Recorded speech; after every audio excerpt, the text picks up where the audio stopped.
So now, part 3, what to do in the months and weeks before death. This is like the kind of, it's like in chronological order, you know, there's so many chapters here. Like, for example, chapter 11, helping others at the time of death is a big responsibility. Helpers should be close to the dying person. So like I said, you know, if you are the one in charge, then you can take all this advice or whatever you like. But if you're sort of, you know, like with my sister Jan, I was not in charge, absolutely. And all, I mean, there were 6 us girls in our family. Jan was the biggest boss of all, she died. So the rest of us, it's all the J's. I've got Jan, Judy, and Julie. The J's are always the bosses. I sound like bossy, right? Mm. When you see me with my sisters, I'm the lowest on the totem pole. Honestly, I mean, we all love each other, but I do not boss them around. I am not the boss. I just float along and do whatever people want, you know. Do you understand? No. You'd be very surprised. You'd be very surprised if you saw me with my sisters. Not because I'm scared of them, it's just how it is, you know. Julie and Jan and Judy are always the bosses. Tony's my youngest, he's the youngest of the 7, the brother. I mean, people say, what a lovely, lucky brother. Not a lucky brother. He's 6 bossy sisters, you know, he always talks about it as bossy. Anyway, blah, blah. So what I'm getting at is my sister's death. I just had, we all kind of, because we all sort of like intense because your sister's dead, kind of cracking jokes, and also got to be so careful, we had to be so careful with each other, not to tread on each other's toes, because you can't help it, you know, because we've all got bossy personalities. So somehow we managed, you know, but I had to sort of sneak in my mantras. I was not in control, but we somehow did what each other wanted. It worked okay. But if you're in charge, then okay, you can really be the one who determines who comes in, what practices you do, everything. But if you're not in charge, you just do what you can. And sometimes there's nothing you can do, you know. Do you understand? Mm-hmm. Same with the pets. You're going to be clear. Helpers should be close to the dying person. Like if you're going to have a team of people taking care, it's obvious. I mean, you have a stranger come in to help you, they don't even know you. You're going to feel so distant and sad if you're lying in that bed and you don't even know this person. Unless, you know, sometimes I think even just the cleaning lady in a hospital, if she's kind, that can be so touching for the person in the bed who's got nobody else. Just the cleaning lady being kind to you can be so special. But this should be close to the dying person. And especially, so also to ensure that attachment doesn't arise in your loved one's mind, especially when death is close, you know. One Lama advises that it's best not to allow anyone for whom they have strong attachment to be there. You've really got to make some calls on this. It's quite difficult, you know. We don't think like this. We don't think this way. You shouldn't even mention their name. I mean, if it's really intense attachment. But of course, if that person can help your loved one, then of course it's fine. I mean, it might be your mother and she's totally attached to you, but if you're a bit wise and you can help her, it's totally fine, you know. It's the best, in fact. Are you talking about the attachment of the dying person to the family member? Yes, yes, okay, exactly. Not the other way around. No, the dying person. I mean, okay, if you're attached to your mother and you don't have any wisdom, keep out of her way, please. You must make a mess, you know. Just make it miserable. Yeah. The next chapter is create a conducive environment, and I discussed that one. And that's important to remember. We think, oh, they're dying, they're in a coma, they're sick, that doesn't matter. It does matter. And all the more because when you understand this gross consciousness, subtle consciousness, very subtle consciousness, when you're sick even, you're going in and out of almost like your dream state. Your dream state is your subtle mind. That's your subtle mind. So when you're really sick and we're in a coma, you can't tell the difference sometimes. You're in and out of consciousness almost. And so you're very susceptible. And because the mind, when you go into your subtle level, you're much more sensitive. You're much more sensitive to the slightest sound. I remember I mentioned the meditator monk, Venerable Rene. It's because when you're doing concentration meditation, you're doing the same thing. You're going to a more subtle level of mind. And he said, as he was beginning to get more advanced, even the tiniest shift in the wind, in the weather, was distressing for his mind, because your mind gets more sensitive. And he said, it's another interesting point for meditating. He was there for like 2.5 years, but he said the first 6 months, he couldn't get further. He got to maybe just touch upon the 5th of the 9 stages. And that's pretty subtle. But he said he knew he couldn't get further. And it's because he wasn't such an advanced meditator at the time. He said it just felt like the obstacles was the place. It wasn't subtle enough, pure enough. They say one of the key factors about a place to meditate that makes it most conducive for good meditation certainly is to be isolated, not many noises, all that kind of thing. But the main one is where it's been blessed by previous meditators, where the Buddhas are. So I interviewed him at Courtin Monastery, and anybody's been there, it's a very busy place. Back in the 70s when I started, the valley was completely isolated. It was totally peaceful. But now it's like suburbia down there. It's still up on a hill, but it's pretty busy. And I interviewed him at Copan about this retreat. And he said his mind, when he meditated at Copan, his mind got more subtle, more easily. Even though it's busy, it's a place that's been blessed by many holy beings. And all the lamas would praise the Kathmandu Valley. When we go there, all we see is pollution and dirty mess, but they feel the subtle energy.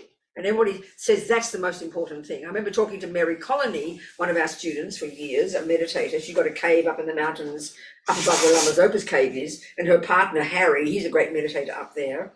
And she's in 3-year retreat, just finishing her 3rd year, I think, in Colorado. Several students are meditating in this place called, what's it called? Crestone in Colorado. Anyway, she said that when she meditated up in the mountains, you can't describe the difference, because it's more subtle, not just physically, but also spiritually. So this is one of the most important things they say, and that's what Venerable Renee said.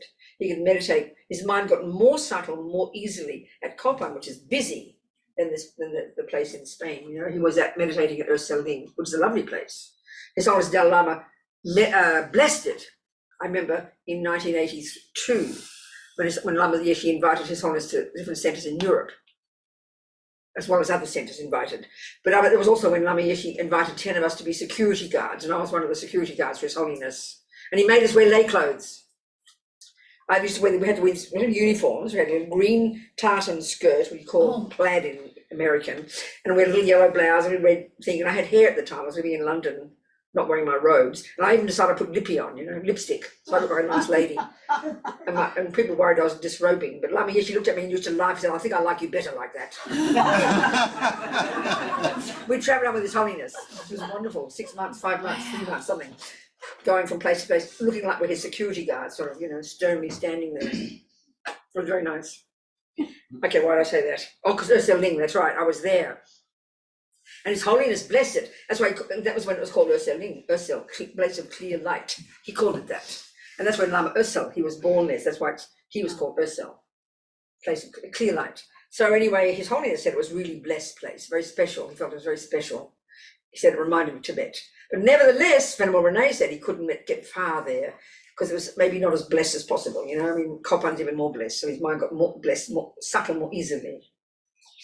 It's a conducive environment. So it's the same when you're dying, your mind's more subtle. So you've got to be really taking care of the sick. That's why hospitals are a disaster, a place to die, with respect to all the kind doctors and nurses, because the noise and people and banging doors and sounds, so distressing for dying people, sick people, so distressing, can't handle it. So it's incredibly important to have the place quiet. And of course, when they're in a coma, we think, oh, they can't hear. No, you can be more sensitive when you're in a coma. Like in a dream, you can be very aware of what's going on. That's why mantras can be so beneficial, even if you're in a coma. So it's really important, conducive. Make the place beautiful. Make the place beautiful. Because when you open your eyes, you're seeing things. You've got eyes, you've got ears, So it should be pleasing and it should be spacious. I told you when our friend, the nun, Trisha, Venerable Trisha, who ran Root Institute in Bodgai for years, and I always remember she's the same age as me, Year of the Monkey, she's born, 1944. Same as my other friend, Venerable Margaret, who died as well. 3 of my friends all died, were born in 1944, Year of the Monkey, my year, so I think my time's coming soon. Anyway, not dead yet.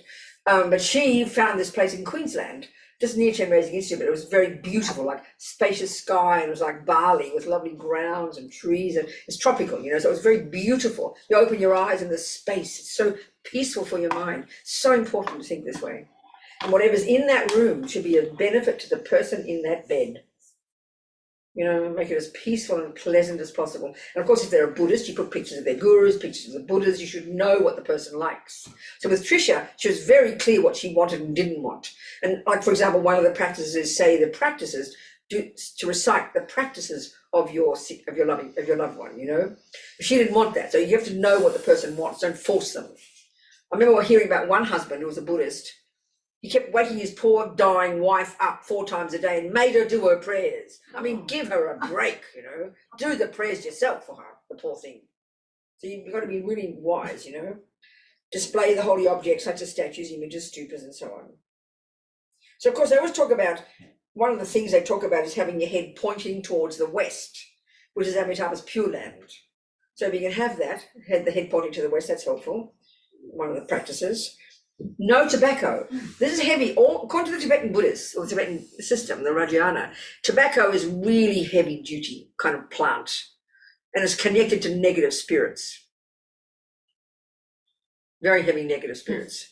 It can really cause, it's like offering incense to spirits to come, you know. It's so heavy, so really kind of, or marijuana as well. Very heavy, because it's related strongly to attachment, that attracts spirits, because they're all about attachment. The same as like, you know, places where there's alcohol, it attracts spirits because it's attachment energy so strong. No pets or animal skins.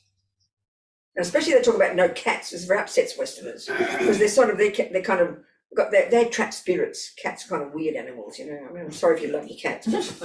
Yes. How is incense different? Different from what? Tobacco. I just said it attracts us. It's related to negative spirits. That's what they say. It's related, it's connected to negative spirits. That's what I'm telling you. It's what they say. I don't know this. I'm just telling you what they say. Incense is sweet, pure things that attracts holy beings. That's what they say.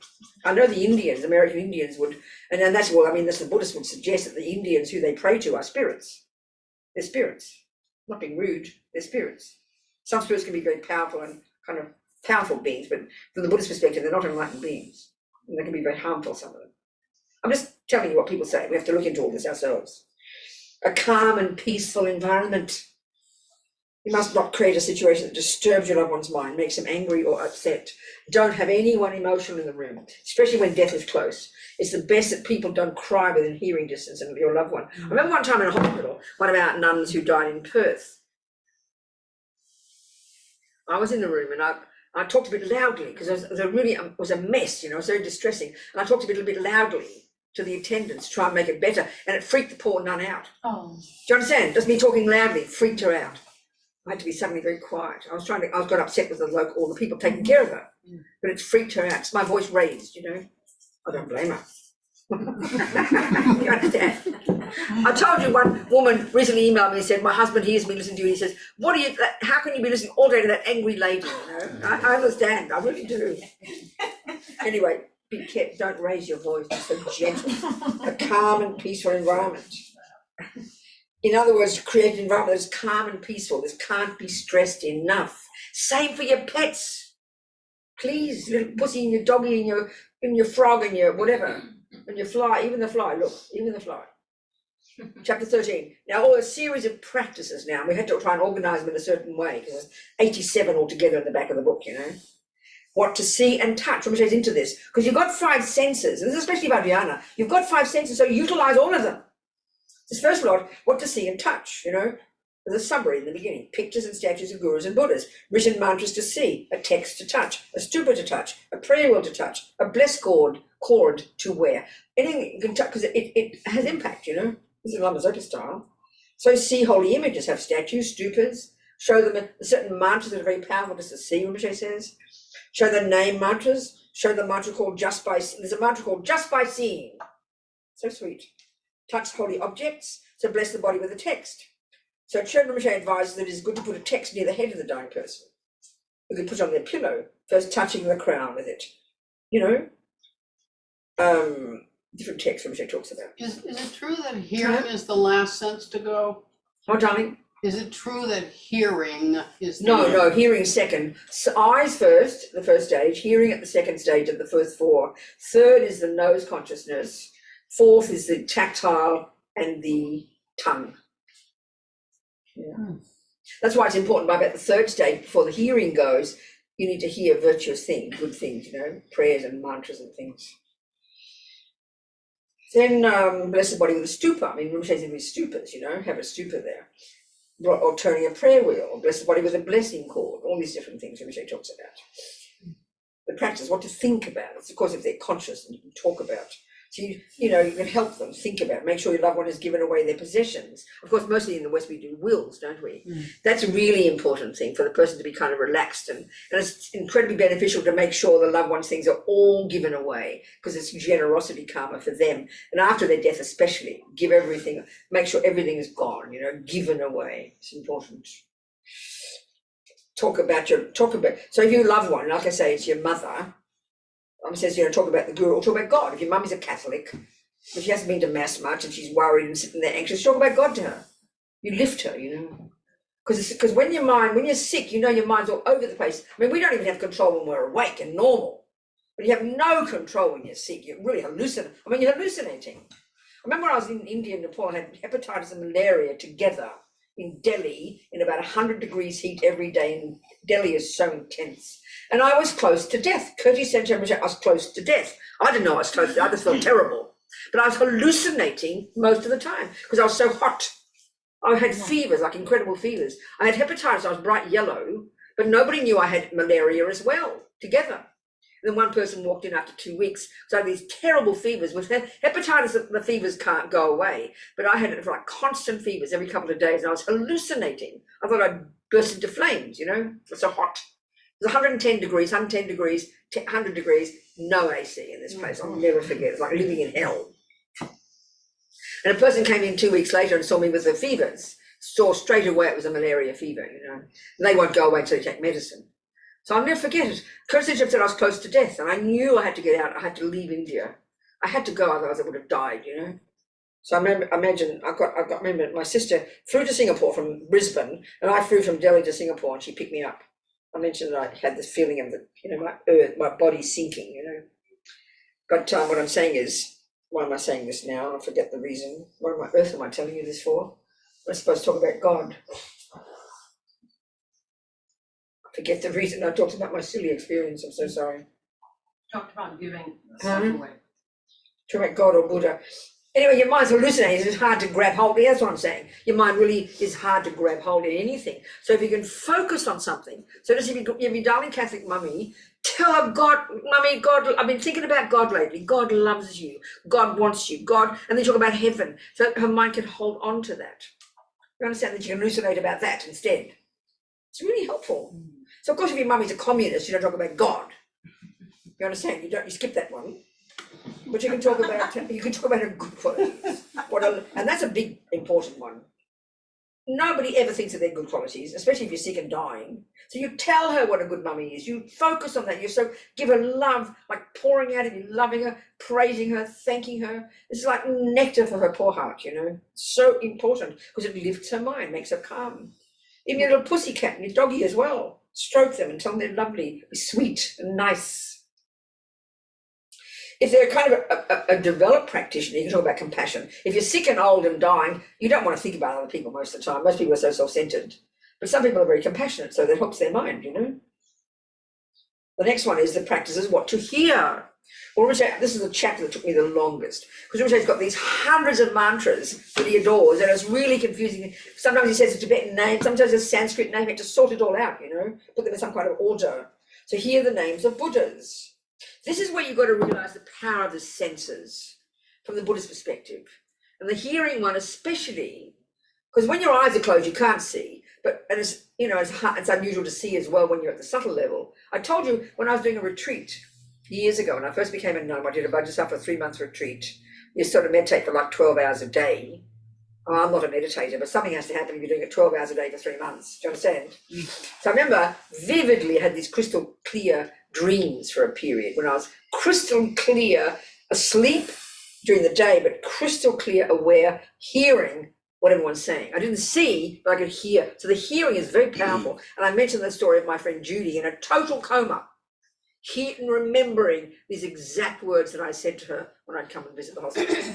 So that you can't argue with those. So the hearing is very powerful, even at a subtler level, and you're unconscious, you can hear. And there's some of those people that are out of body, both seeing and hearing, So when you know that, then you know you can be of benefit. No, they're in a coma, you can't help. Yes, you can. Actually, I remember reading about this Italian mother who wouldn't let them kill her son. He was unconscious. And they kept him in a coma for 25 years. He came out of his coma and he said he was conscious the whole time. Can you imagine that? But he couldn't, because his earth element obviously wouldn't move. He couldn't move. He couldn't show any awareness. He was conscious the whole time. Can you imagine that? Then he died soon after anyway. I couldn't believe it. So here the names of the Buddhas, the medicine Buddha names, the names of the 35 Buddhas. You can hear mantras, all these endless collections of mantras. They're all in the back of the book. endless numbers of mantras, so many mantras. And as Lama Zopa said, you want to choose one, medicine Buddha. You can't beat it. You can hear sutras, and sutras he recommends, hear teachings. Like if you love it and they're a student, just devoted to you let them hear their Lama's teachings very quietly, always humming it, very quietly in the background, in and out of sleep, hearing it. And this is what you can do you can't get your pets to practice virtue. I'm sorry, they're not capable, but you can play mantras to them. This is the most precious gift you can give your pets. I told you the story of just two friends, both Buddhists, who didn't want to put their dogs down. And each case, they just kept them quiet, peaceful, had mantras playing quietly. They became comfortable, they ate their food, they were happy, they were peaceful, and they died comfortably at their own pace. So my friend with the guinea pigs, she always had prayers playing for them, Somehow you've got to have confidence in the power of these mantras if it's up to you. And this is the thing, don't wait till they're dying. I mean, your little pussycat can't do anything to help herself. So when you go to work, or people don't go to work now, you stay at home, play mantras quietly. I've got a friend in France who has a little speaker on the outside, day and night playing mantras, all the local wildlife, So the benefit of this is inconceivable because it leaves imprints in their mind and it attracts the Buddhas. So when your little pussycat dies, it can be hooked by the Buddha, Hear teachings, these things. What to meditate on. There's a series of things, all the different practices and prayers and things which I recommend. Sleep meditation, sleep in the lying position, a certain way that, Buddha passed away. Said to be auspicious. And you go to sleep like that for a minute on your right side. I always do that, and then you can turn over later. It's okay. So I prefer my left side. So you do your right side for a while, then you switch over, create the cause. There's also different meditations which is recommended, like sleep with bodhicitta, meditate on the process of going to sleep. And when you do the going to sleep one, you can combine that with the 8 stages of death. It's very hard because once you start to, if you go through the 8 stages, that means the yogis, you see, as they're getting more subtle in their meditation or in their sleep, they don't lose consciousness. They go from the grosser level and they stay conscious when they get to the subtler level. We just start snoring. Don't understand? Because we don't have awareness. You might wake up in some dreams, but there's no continuity. They can retain it and go to a more subtle level. And then also the greatest yogis can meditate crystal clear in their dreams and do all these different meditations. So they'd say that Lama Yeshe would leave out texts while he'd sleep every afternoon. He had his bad heart. He should have been dead, according to the Western view. He had one missing valve. And his heart grew to the point, he died when he was 49. His heart grew so big it squashed all his other organs. That's why he couldn't sustain. But he kept alive because he was a great yogi, But he'd sleep every afternoon, but he wouldn't sleep. He was meditating. And he'd be able to read his text, in the subtle mind. There's a meditation on emptiness, which he talks about. Meditate on the emptiness of death. Meditate on the emptiness of the mind. Recite your loved one's daily practices. That's a really good thing to do. But you've got to give them your practices and have them there, But what I've done is when I used to travel all the time, I don't do so much anymore, I recited all my prayers, ones I haven't memorized, on my iPad. So I put my earphones in on the plane, so I recite my prayers with myself. That could be handy when you're dying. If you can't rely on someone else, you just have your own prayers in your own voice reciting, It's very helpful. I know when I was very sick one time, I had like fever. I just had my prayers on so I could hear it in and out of my sleep, It's very helpful. And of course, if your loved one practices poa, this transference of consciousness, a very specific practice. The Kargyupas do it more than the Gelugpas, I think, but it's in the back of the book. Practices, chapter 17, what to do to purify negative karma. Very specific practices, First of all, prostrations, you hear the prostration, you do the Vajrasattva. Practice of Samaya Vajra, very specific practice for those who've got tantric vows and things. And then the practice of Tok. And then finally, there's a self-initiation, a very particular, once you've taken highest yoga empowerment, you're permitted to do this, what they call a self-initiation practice, which is very powerful. So when Lama Yeshe was very sick in the hospital, Lama Zopa would do the Haruka Chakra Samvara self-initiation for him, recite it for him. All those practices, millions of practices in here. Most of them we won't do, but they're all there. What to do in the hours before death, chapter 18. So basically the variations are, so what to do the hours before death? So be quiet. Now that death is close, And of course, most of us don't know when death is coming, but I hear that people who are around sick people, dying people, they tend to know. Nurses and doctors, they say, oh, he's going to die. She'll be gone soon. They know, Be quiet, extremely important, essential. That your loved one's not disturbed. Main point. Only the sounds of prayers and mantras should be heard. For your pussycat as well. Recognise the stages of death. What's up to you? Put them in the lion posture if you want. And there's different things they do. They have, there's different blessed pills that the Tibetans like to use, up with those blessed by His Holiness.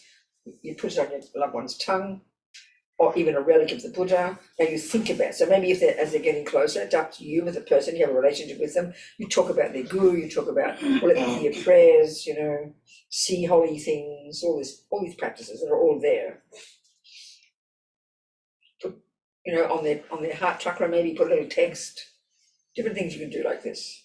Pray and meditate, and then you can also recite these different prayers, hear the names of Buddhas, and of course by this point you'd also be organising centres like Courtin Monastery or other monasteries you're close to, get them to be doing prayers and pujas for your loved one as they're dying.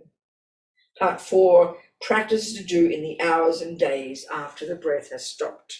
So there's a series of scenarios, So the first one is what to do as soon as the breath stops. Don't touch the body, it's important. And the reason you don't touch the body is because even though the breath has stopped, and already the karma, we're going to go through the 8 stages in a minute, we'll do that. The karma is triggered about the 3rd stage, even before you stop breathing. So the karmic seed could have been triggered by now, like a virtuous karmic seed, but if you're grasping at the body and crying and weeping, it can still disturb their mind, it can shift, can make them distressed, and they can shift the karma, So you try not to touch as much as you can and be peaceful, not emotional. But this is hilarious. As soon as your loved one, this is what they do, the Tibetans, you shout in your loved one's ear the name of their guru or the Buddha. It's very funny, isn't it? It sounds very funny, doesn't it? But the shouting loud is interesting. I remember in Bendigo, one time at a teacher centre, when Lama Zopa had his stroke, and somebody needed a person in the hospital to go visit somebody who was dying, and the wife wasn't a Buddhist, but she was there, and the husband was a Buddhist, and he had cancer, and he's drugged out of his brain. This is the one about drugs now. This is an interesting point, okay? And he wanted practices recited. So you'd have a tendency to think you should do them quietly, because it says be quiet, but you can't hear when you're deep in a coma, or you're deep in a drug-induced kind of stupor. Do you understand? Mm-hmm. You got to hear the words. Mm-hmm. So I remember one time I used to get these weird arthritic pains, and then I was in one hospital. Sometimes they'd zap me with steroids, which is divine because the pain would go away. One hospital, they were very purist and they refused to give me steroids. So they gave me, what's the other drug you do? Morphine? Morphine. And it was horrible. It was horrible experience. I was hallucinating, It was an awful experience. So drugs can really disturb you, make you maybe you see you can medicate physical pain. You can't medicate mental anguish. You've got to know this. We say, oh look, she's so peaceful.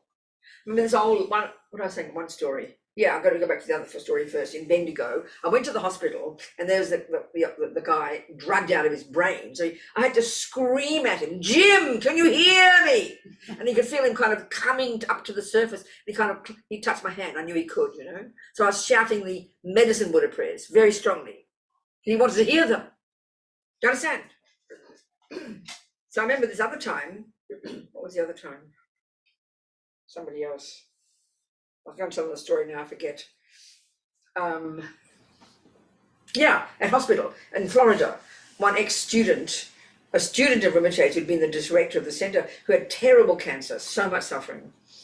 And her family were very Christian and were very reluctant to let us in, me and Jackie Keeley. They let us have 5 minutes. They said we were disturbing. We tried to play Rinpoche's prayers in her ear because she was very devoted to Rinpoche. But they wouldn't let us. They said we were disturbing her peace. But you could tell she was not peaceful. She was distressed, she was tossing and turning and cleaning the sheets. It was clear she was not peaceful, because all these drugs. So her mind was very distressed. So you need to do something to help the mind be calm. And that's how mantras can help, Same with the animal. Immediate benefit. So what do so shout in your ear if you want to do that one. Put substance, best substance on your loved one's crown.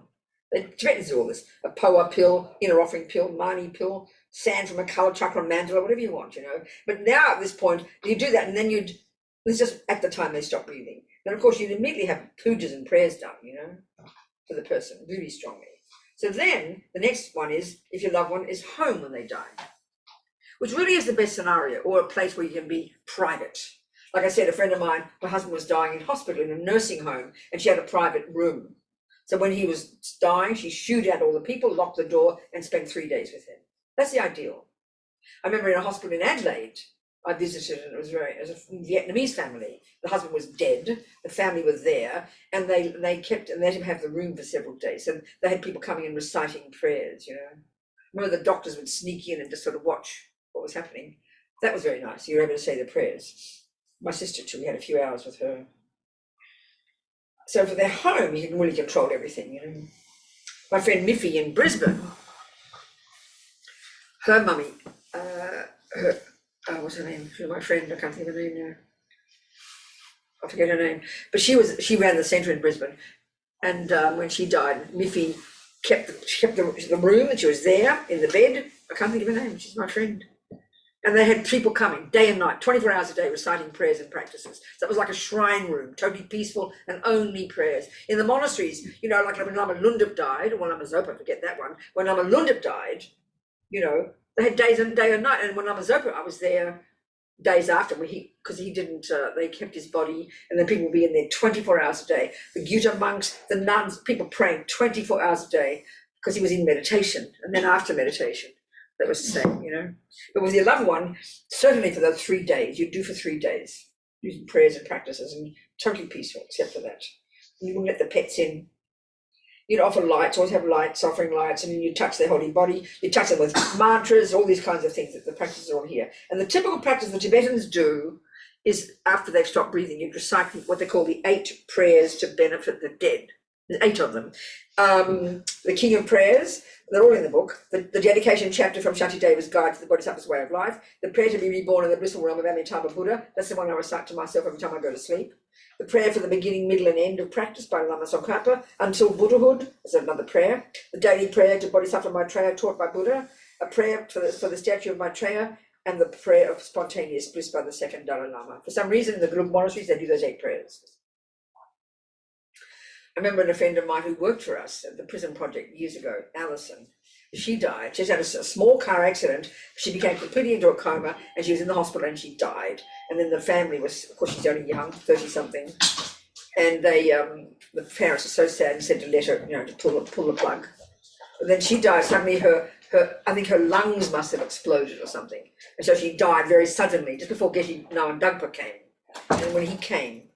And then I remember texting somebody who was at her bed before Geshe-la came. Now, Geshe-la came and did these 8 prayers, but by that point I asked the attendant in a text, has her mind left? And Geshe-la said, it seems like it. So dying suddenly like that can make the mind leave immediately, It's going to be shocking. That's why commonly if you have an accident, it's likely the mind goes straight away, because it can be very shocking for the person. It's very unusual. So that's what happened to Alison. Suddenly her lungs stopped functioning. They had the machine on, and she stopped, and she suddenly was like this, and her mind must have gone straight away. Yeah. I work as a paramedic. Well, tell us, yeah. Is there a practice that I can do skillfully? Like invoke medicine Buddha? How do you work? What do you do? Tell me your job. I work as a paramedic, So what you do though, literally every day? What do you do? It depends on what call. It can be a car accident. It can be nothing. But tell me what you do. What's the job mean? Tell me the job. What you do? Just say, give an example of one day's job, one job. All right, Thursday night I worked, got called for an 88. What? I was working Thursday night, get called for an 88-year-old with dementia, unresponsive. Okay. Try to get them to the hospital as fast as possible because the family decided to take back the DNR, the do not resuscitate. Okay. So if the patient dies, now I have to... So she died? No, they did not die. Okay, so they got to the hospital. So you're driving the car or you're with the body in the back? Both. What? Both, I do both. Okay, So depends I'll on be the in day. back. So, okay, this is where, okay, so are the family in with you?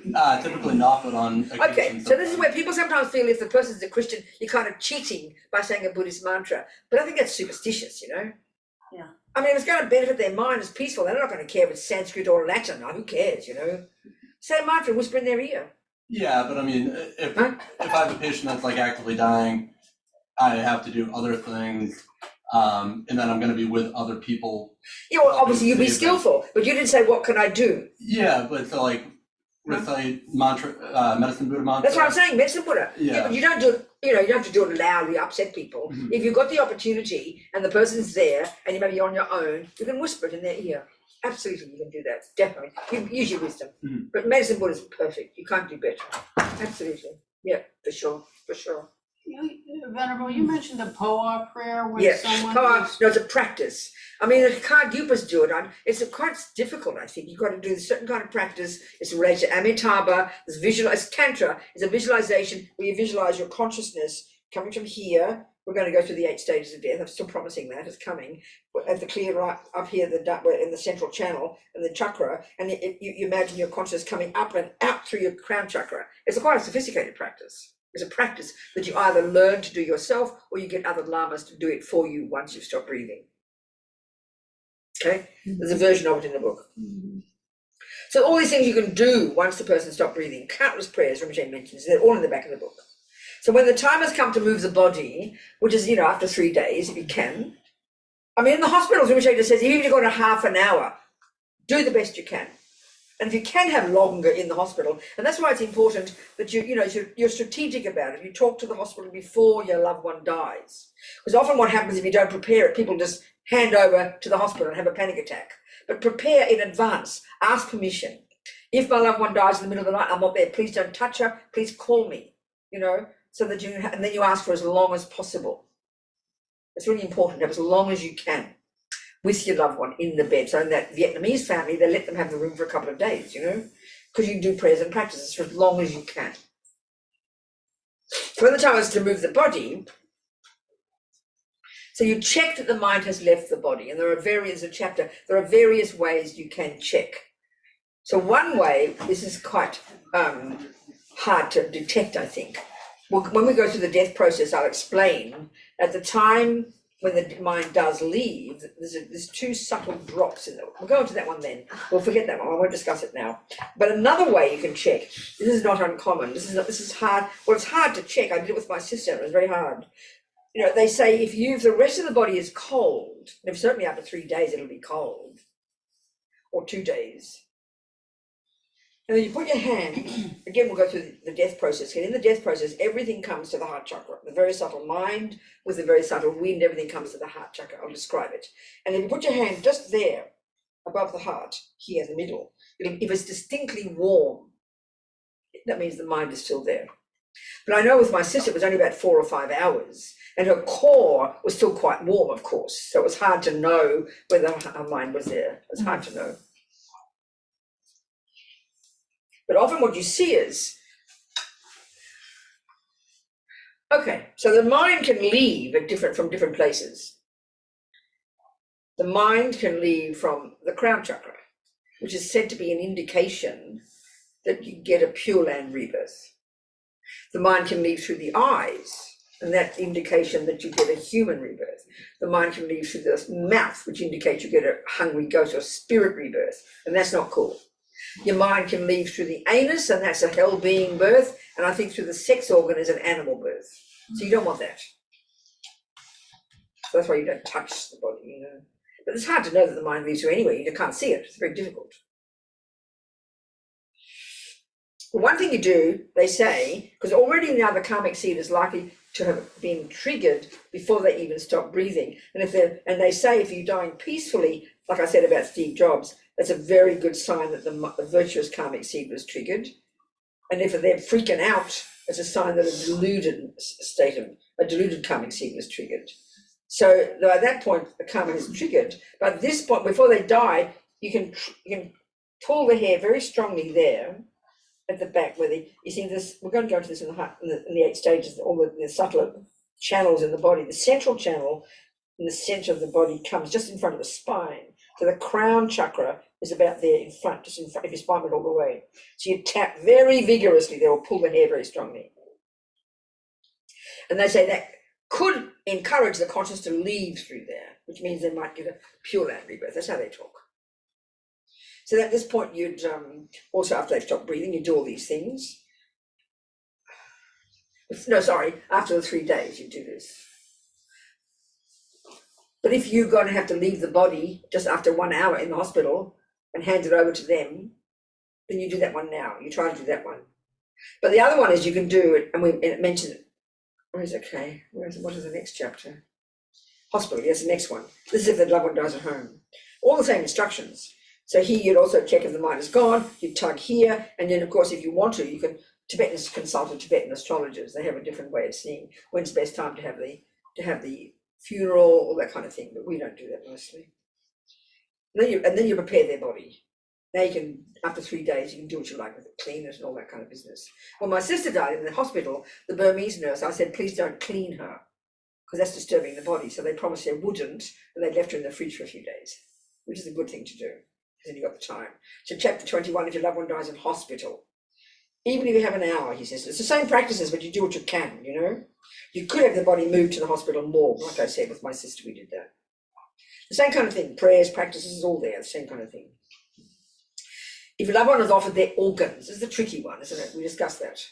So some people decide to offer their organs, because it's lunchtime soon, isn't it? Won't be long. We'll be a few more. Let's do this chapter, then we'll stop. Some people offer their organs to others after they've died. Does this disturb the mind? Well, it seems that when the person is considered brain dead, the doctors keep the body breathing artificially, and they continue to keep the body breathing when they actually cut out the organs. I question this. The brain may no longer be functioning, but if the person has the karma to breathe, even if artificially, this means they have the karma to be alive, which means the mind, and it's a subtle consciousness, is still there. In other words, if the person were actually dead, from the Buddhist perspective, which means the mind is gone, you can put as many wires as you like, you'll never get it to breathe. Not possible. This is why as soon as they stop breathing, you grab the opportunity and you get them breathing. But I'm sure there has to be some examples of the person not being able to breathe after the machines, because the mind can go instantly, you know. But isn't it just mechanical, the breathing, if someone is? No, it's not. No, that's the Buddhist view. That's the Western view. But the Buddhist view, it's not possible to have an actual dead body, meaning the mind gone completely. You couldn't ever get it breathing. You understand? That's what they say. Yeah. Have you ever heard of the phenomenon when people do heart transplants that some of the transplant recipients take on Yeah, that's characteristics? nuts. I know. That's because the only thing, that's not the mind, nothing to do with the mind. I would suggest that's coming from, okay, if you think about this, okay, it can't be the mind, it's not possible. The heart, the liver don't contain the mind, it's very clear. Okay. But let me say what I think the causes of that are. Mhm. Just have to speculate about it. Mhm. If you think about it, you know, if a person, you know, conception is my conscious comes from a past life and runs to my mother's womb. Well, that's a pretty intense karmic connection, don't you think? Mm. To get born in a person's human body. Well, can you imagine the karma you must have with a man who died, whose liver you get? It seems to me the karma between you from past lives is very, very, very powerful. So I just think it's because of the close karmic connection that you feel like feel like they're, and that's my only way of describing it. Okay. It's not their mind, it can't be. Mind has got nothing to do with the liver or the heart, nothing. You see my point? I do. That's the only way I can describe it. It's a very powerful karmic connection. I mean, you've never met them in this life, but their organ is keeping you alive. I mean, how powerful is that, you know? That's my only way of explaining it. Do you understand? I do. It's just my view. Mm-hmm. So if the loved one's offered their organs, so Rinpoche says it seems, so then I question this, the brain may be no longer functioning, but if the person, also as we discussed in chapter 7, even when the breath has stopped and someone has been declared brain dead, people have been known to come back to life. This is a really common one. And in that book, The Undead, was one of the many scenarios this journalist quoted that kind of makes people confused about when is really death after all, you know? I remember Rinpoche talking about some story of some Nepalese man who repeatedly had the experience of being brain dead. They have him on the funeral pyre and he comes back to life again. It happened repeatedly. And you know, even you hear about in England at some point, they would put bells in the coffin. Oh. Can you imagine the nightmare of waking up in the coffin? I mean, how tortured that would be. And you're already buried. I can't even imagine the nightmare of that. I know the Jewish people have to bury the person straight away. Well, if you wait for 3 days, at least they're not going to come back to life. Can't bear the thought of that. Can you imagine? Wake up in a coffin. Oh. And you're not dead, you're buried. What can you, a bell's not gonna help. I'm sorry. God. Oh, you're terrifying. I can't believe that. Anyway, this means that the usual definition of death is wrong. Of course, it's Rinpoche's view from the Buddhist perspective. It's a big question that needs to be discussed with learned great meditators. The hospital needs to be careful. This is from a meeting I had with Rinpoche. He told me these things, and he said, just say the hospital needs to be careful. So I put it in. However, if the person is brain dead, which means the gross consciousness has ceased, they may not feel, of course they won't feel anything, because it's like you're in a coma or you're under the anaesthetic. Of course you won't feel anything. Do you see my point? Because your senses are dead. The senses have been subdued, which actually reminds me of a horrifying experience. I remember when I was working with the prisons, there was this big discussion about some drug they still use in some of the prisons where they kill the prisoners, where they do death row, you know. And at some, what they do is they give them this thing that paralyzes them, because they don't like having dead people, executed people making a fuss. It upsets the people watching. You get my point? It's beyond horrifying. Well, this drug, they tried to show how it's monstrous for the poor people, because it just means you're paralyzed. It doesn't mean you don't feel suffering. It's just that you don't show your suffering to the people watching. This is very bizarre, isn't it? So they gave an example of one woman who had to have an eye operation, who had to paralyze her because they didn't want her moving while they operated on her eyes, but the anesthetic didn't work. Can you imagine? And she had her eyes operated on for several hours, and she said she can't describe the indescribable agony, because she felt everything but could not show a single thing because she was paralyzed. It's pretty horrific, isn't it? They don't even use them on animals now. They're still on people who get murdered, you know, get executed. So bizarre, this country. I'm allowed to criticise. I have an American passport. Even though I've got an Australian voice, I've been an American since 2006. When I went to get my meeting, it was very funny, the meeting with the immigration people. And this woman, she saw I was a Buddhist nun, and she tried to be very polite and professional, but she made sure I saw her name on a little thing. She was Mrs. Shrestha, which is a Nepalese name. She was white, but she was married to a Nepalese man. She was wanting me to see that, you know, but she was trying to be very professional. So anyway, she checked up that I had to be in the country at least 6 months every year for the past 5 years. You had to count every single visit in and out, and I managed just to get through. And in the end, because when you do this, you have to, I said to her, can I keep my other passports? Because I've got Australian and British. And she said, we don't mind how many passports you have, as long as you have allegiance for the United States. So I'm supposed to feel like an American. I haven't worked that out yet. I don't know quite what that means. Do you understand? Good luck. No, that's all right. I'm happy to be an American. So anyway, your loved one has, okay, here we are. I'll just finish this one, then we can have lunch. Okay. So also, because your loved one, so they won't feel anything, that's clear, because the senses have been subdued.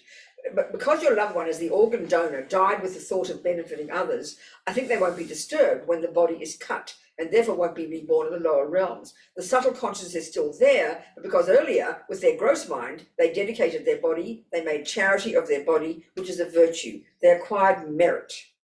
Making charity of their body before they passed away, dedicating it for others, is the same as if they were alive and made charity of their body, and it's as if they had chosen to offer their life or cut their limbs to others. Many great masters actually did this. So he really praises, all the Lamas praise this action of giving your organs after you die. But the danger is it can be disturbing when they cut the thing out. And that's why I told that story in the Undead book. The nurse monitoring the heartbeat of this lady when who's giving her organs. She was brain dead, but kept breathing, of course. They got this circular saw ready to cut her, and the nurse monitoring the heartbeat sees that the heart goes from 100 to 200 beats a minute. And the author joked, I wonder what a dead person has to be anxious about. Well, that for me is an indication that she's having one of those out-of-body experiences. She's seeing what's going on. She's freaking out because she still believes she's her. And she thinks they realise I'm not dead yet. So she's having a panic attack. Well, that can shift the karma. That's why Lama Zopa said the hospital needs to be careful. Not everyone will have that experience, but it can be, and it can really be distressing. So you could argue it doesn't disturb most people. It's okay. Do you understand? And the other one is too, it says that he talks about it here.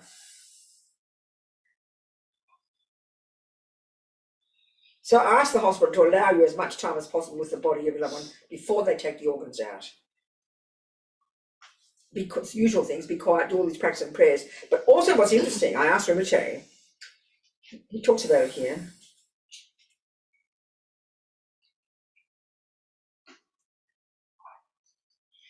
Where is it? Somewhere here. Okay, he does say, and I'm trying to find it here, that it's still possible. Oh yes, just because the organs have been cut out doesn't mean the subtle mind has left. So you can still get the body back, and the mind still could be there, depending on the operation, depending on which organ they took out. So it's not impossible. The mind is still there. So when you get the body back, you can still then do the practices and prayers, just in case. Do you understand? That's what was interesting, I thought. Whereas in that lady's case, I'd suggest her mind went straight away. She freaked out, you know. So I think it's time for lunch now. So we think we're going to eat our nice lunch and we'll bless it. Let's all bless it together. We'll do that together. But we'll do a think of it, and we'll do it together there. So we just dedicate so far. We've talked about any advice that's been here. If you want to take it, please take it. Keep studying, keep learning, taking your vows, keep having confidence, so that we can become a Buddha and benefit others. Jangchub Semchub Rinpoche, Ake Panam, Kye Yu Chi, Ke Pa Nyampa, Me Pa Yang, Gong Ne Gong Du Fa Wa Sho. Okay.